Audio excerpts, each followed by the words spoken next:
Hey everybody, I'm here to share with you a really great book that can teach us a lot about um, walking in wild places, which happily we all have a lot of time to do right now.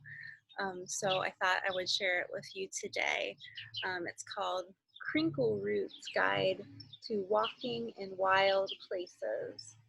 I guess that's probably backwards to you. But this little guy, his name is Crinkleroot, and Jim Arnosky, um, who's written a lot of children's book, has written a lot of books told by Crinkleroot, teaching us all sorts of really great things to know about wildlife, plants and animals, and just spending some great time in nature. So I thought I would share this with you today. And maybe you can put some of these things into practice on the next hike you go on. Hello, my name is Crinkleroot. When I woke up this fine summer morning, my feet were itching to take me places. I'm going for a long walk. You can come too. We'll be walking in wild places. You'll need to wear long pants so brush and stickers won't scratch your legs. So brush is the name that we have for those kind of low growing, viney and woody plants. And stickers, you know what those are, thorns and burrs. In the clearing around my cabin, small birds nest amid the tall grasses and weeds. Look, a song sparrow nestled on her eggs. Let's tiptoe back and away so we don't disturb her. You've seen a song sparrow before? The kinds of sparrows that we see in the city are usually house sparrows, but you might see a song sparrow as well. Did you find a nest on the signs of spring scavenger hunt?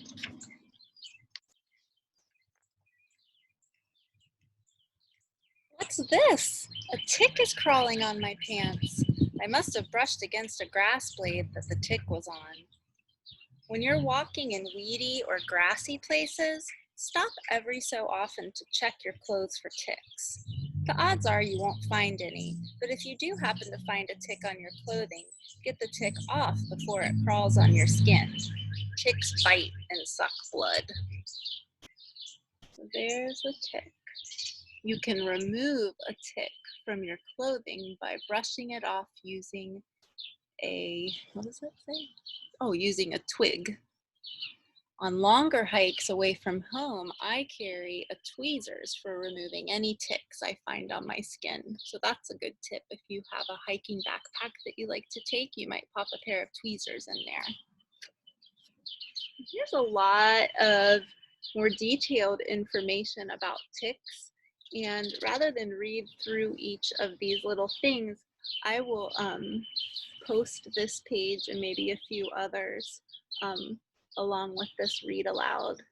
So it's really important to be aware of ticks, but there's no need to be scared of ticks. As long as we're checking and taking care of it, there's no need to worry. Here's a nice clear path beside the brook. Listen to the running stream. The water sounds remind me of friendly people chatting or children laughing and having fun.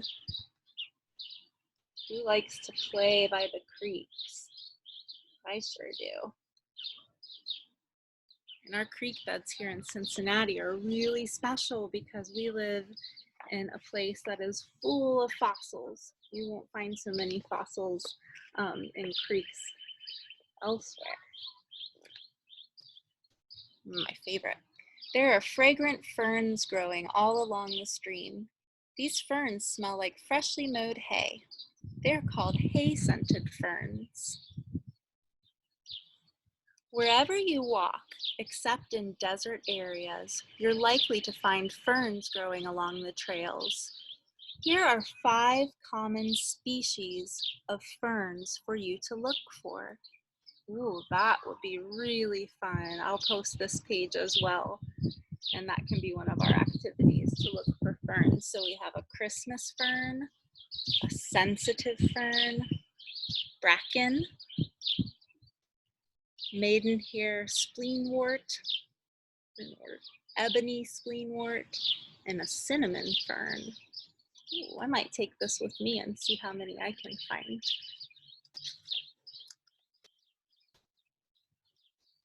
Following a brook, every bend in the stream leads to a fresh new place. Here, where the brook is shaded by trees, the air is cool and damp. You tread on fallen leaves and pine needles. Thick patches of green moss carpet parts of the trail and covered the tops of stream boulders.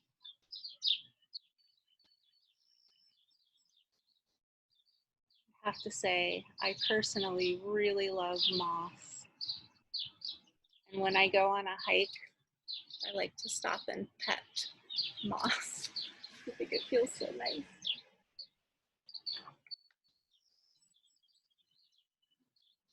I never wade in water that looks discolored or oily. It could be polluted or littered with broken glass or rusty metal.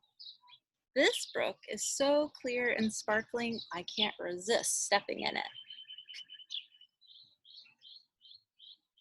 Wading in a stream, you feel the cool push of moving water.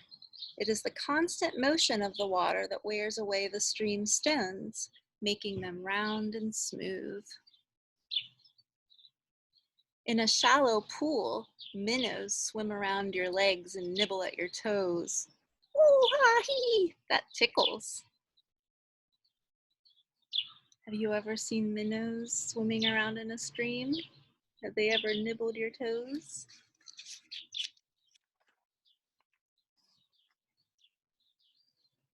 Walking barefoot is a way to really feel the world the way animals do.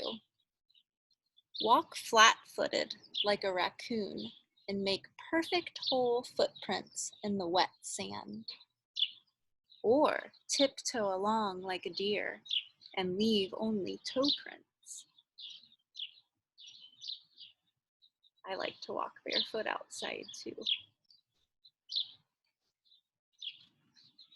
Not in the city. When I'm walking barefoot, I find all sorts of wonderful things because I look at the ground carefully before each step. Here's a blue jay feather. You see a little chickadee? What's over here? In my collection of found things, I have a few four-leaf clovers, Indian arrowheads, smooth, colorful stream stones, and my prize find, a long shedded snake skin. Have you ever found a snake skin? I remember when Michael found a really nice one and brought it in from recess, and we all had so much fun looking at it. Before we leave the brook, we had better put our shoes back on. There's a hornet flying around me. Maybe it thinks my yellow shirt is a giant dandelion. This page I will also post for you because it's talking about the differences between hornets, wasps, honeybees, and yellow jackets. Oh, I just got stung by something. So we can see the different ways that the different animals look. Ooh, this will be good. We'll do some nice work with these.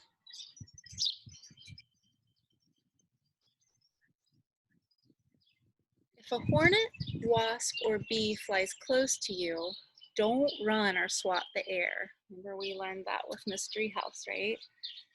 You might provoke a sting. Instead, remain calm and let the insect fly away on its own. If it should happen to land on you, gently brush it off and walk away.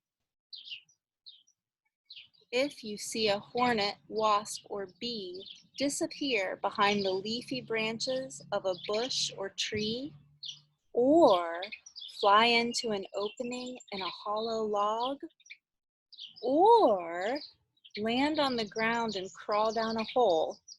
Don't go near that place. You may accidentally be invading a whole nest of stinging hornets or a hive full of angry bees. And they're angry because you might disturb them, right? They're just not naturally angry. Even I am careful about that, and I was born in a tree and raised by bees. That's what Crinkleroot says. He was born in a tree and raised by bees. Rocks can be fun to climb and walk over, as long as it isn't too slippery.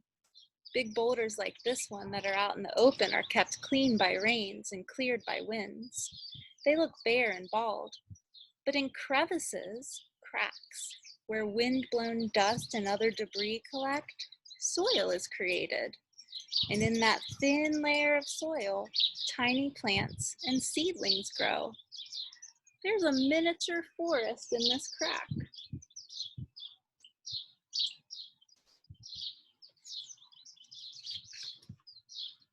So amazing how life always finds a way somewhere. At the edge of the woods, plants grow in tangled thickets. You have to search for a gap in the greenery to walk through. Step back, there's a patch of poison ivy. It grows in sunny places along the borders of woods and streams, on the roadsides and around old buildings. So here's some info about poison oak, poison ivy, and poison sumac, as well as some mushroom information. So poison ivy, poison oak, and poison sumac all have oil on them, which, if rubbed on your skin, can cause an irritating, awful rash. Have you ever gotten poison ivy or poison oak or sumac on? It's not fun, is it?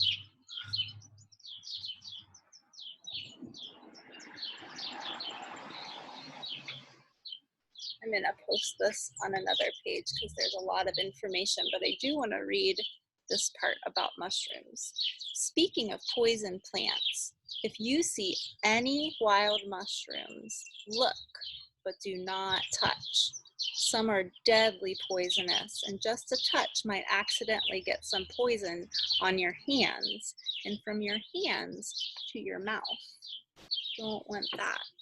It's true that there are a lot of also non-poisonous and edible mushrooms, but you need to really, you need to be with a person who's very experienced in recognizing them, because it really takes an expert to tell the safe ones from the dangerous ones. So for now, until we become experts one day, we're going to admire and look, but not touch. The woodland is marked with footpaths of animals, tiny footprints made by mice, rabbit runs, and deer trails.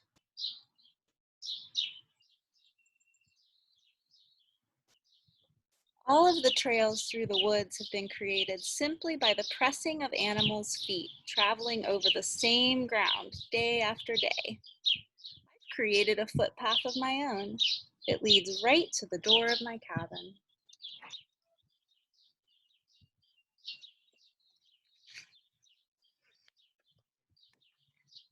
After a day outdoors, walking in the fields and woods, climbing over rocks and wading in water, my feet deserve a warm bath and a nice pair of slipper socks. Then I like to sit back, put my feet up, and wiggle my toes. How about you?